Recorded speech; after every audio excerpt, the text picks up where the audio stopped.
Welcome to the second chapter of the Introduction to Multibody Dynamics using Altair, HyperGraph, Motionview, Motionsolve. In this chapter, I will cover the concepts of free body creation, simulation, and plotting. After explaining the theory, I will give you a demo on exercise 2. This slide illustrates the basic entities required to build a model. They include the bodies or the parts, which may be categorized under rigid bodies or flexible bodies. Constraints can be further subdivided into joints and motions. Forces consist of actuators, connectors, springs, dampers, contacts, etc.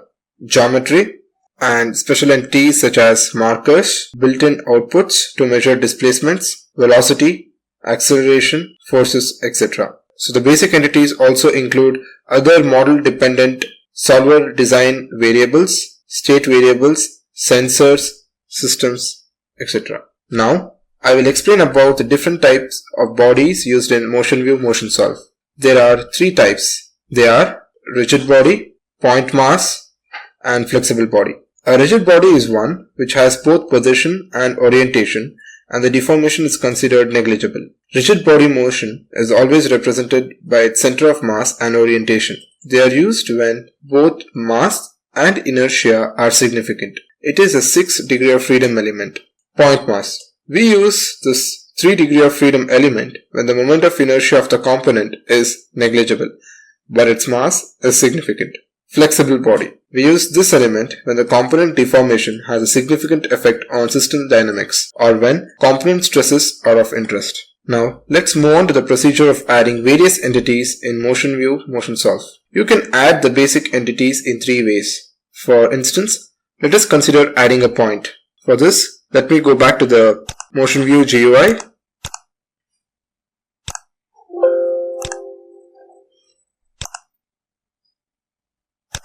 So there are three ways of adding points or other entities in Motionview environment. So the first option is to go to the model browser here, right click on the model, go to the add option, and under the add option you can go to the reference entity and then click on point.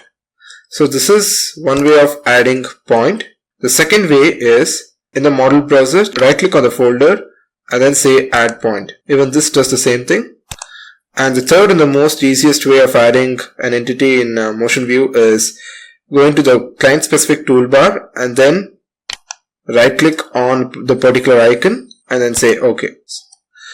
So please note that there are two important points here. The ground body and the global origin and even the global frame. So these are some of the entities that are always created as default when you open a new Motionview session. So, and the second point that you got to remember here is right clicking on an icon is for adding an entity into Motionview, whereas left clicking an icon is used for selecting an entity.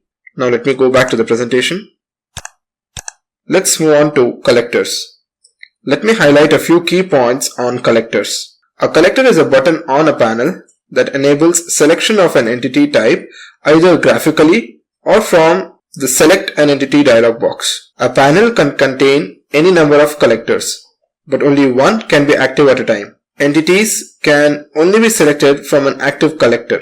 A collector is active when it is enclosed in a blue rectangle as shown in the image. The label on the collector indicates the current entity type. So the yellow box that you can see is the label. Some collectors have a switch, as you can see here on the slide, with this drop down menu to change the type of entity. So here the entity type, it can be changed from point to vector. As I mentioned in my previous presentation in chapter 1, gravity and units are created by default in a model. It can be accessed by going to the model browser and then selecting the MISC option and then expanding the forms folder. Both the English and the metric units are available. So if you go to the model browser here and if you expand this folder and if you go to its subfolder called as forms and we expand that folder, then we can see these two entities, the gravity as well as the units. So by default, gravity is always on and it can be turned off anytime by the user if in case the effect of gravity needs to be neglected for any purpose. Now, I will give you a hands-on demo on exercise 2, which will cover the topics on free body creation, simulation, and post-processing using Altair's post-processing software, HyperGraph 2D.